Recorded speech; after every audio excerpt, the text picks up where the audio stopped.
সব ধরনের প্রকল্পকে রাজনৈতিক এবং সিন্ডিকেট মুক্ত করার সিদ্ধান্ত নিয়েছে অন্তর্বর্তী সরকার। এজন্য পরিবর্তন আনা হচ্ছে বিধিমালায়।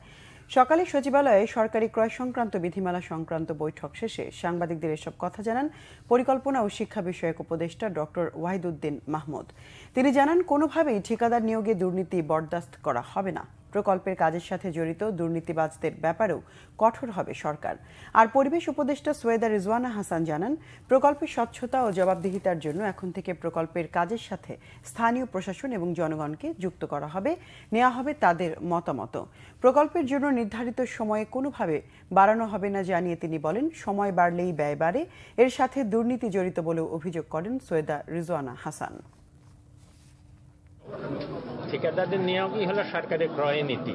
এটাকে আরেকটু যাতে নিয়ম সিদ্ধ করা যায়, যাতে এতে দুর্নীতি কমানো যায়। সোজা কথা, এই দুর্নীতি কমানোর তো প্রজেক্ট এই যে টেন্ডারিং প্রসেস, এটার একদম কোনো সর্বোৎকৃষ্ট নিয়ম বলে কিছু নাই। যেভাবে করে টেন্ডারিং চলছে, একটা সিন্ডিকেট হয়ে গেছে, এটাকে তো ভাঙতে হবে।